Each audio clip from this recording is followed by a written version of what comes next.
trying to get it right as a journalist covering this financial crisis is actually a pretty tough thing to do. As journalists, we have to go out there, we have to take this massive information, try to work out what's true, what isn't, what's spin, and put it in a form that our readers, our viewers can understand. It is a tough call, and very often articles that some of us write will leave people with steam coming out of their ears. People like Professor Giorgio Questa. He read an article recently which suggested that the treatment of bankers was pretty similar to the behaviour of Tito in Yugoslavia. I asked him why he was so cross.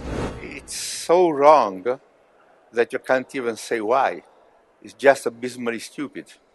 And also does not follow the facts. Basically, the idea of this commentator, economic commentator of the Times, is that banks used all their profits just to pay their managers and not to accumulate capital or to remunerate capital. And this clearly shows that he has never looked at the balance sheet of the banks that did well. They have accumulated a massive amount of capital, and their return on capital has been pretty high until this crisis.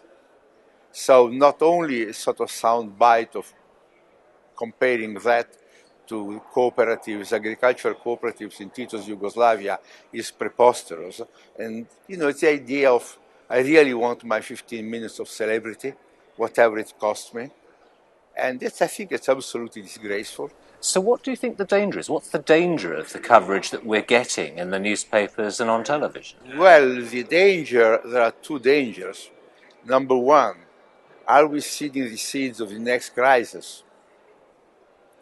And number two, are we dealing a fatal blow to London as a financial center? Now, the first is important for the world in general. The second is important only for London. Because if London goes on screwing up, other people will be very happy to take its place. Over the years, there's been a constant battle in politics, in economics, among journalists, a battle between left and right. In this financial crisis, who do you think is winning?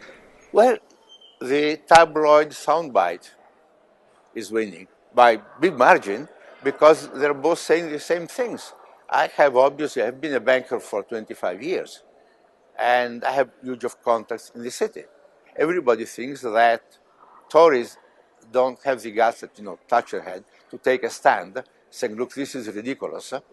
We have to put in real regulation, which Labour did not put in. We have to make sure that the FSA is able to perform and not kept on a shoestring or told not to interfere, because this was happening, especially with the Scottish and Northern banks, and everybody can understand why. But this sort of hatred, this sort of mentality is wrong. And we are really risking the future of London, because a lot of people are beginning to resent not only the taxation as such, which is less money, but also this atmosphere of not being persona grata in London.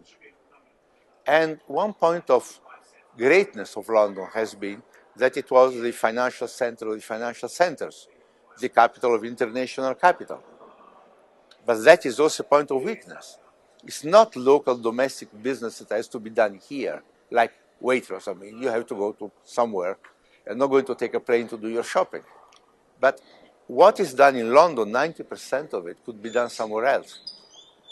London could go back to the pre-Big Bang days, and I've seen London in those days. I was here, I came often, and it was not nice, believe me.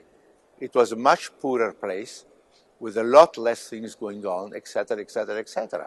London risks losing a large amount of tax revenue, large amount of expenditure, a large amount of employment.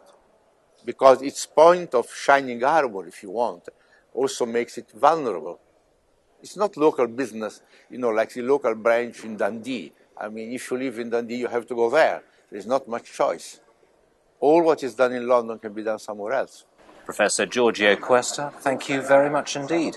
And don't forget, there is now a new Cast Talks blog, the address alexritson.com.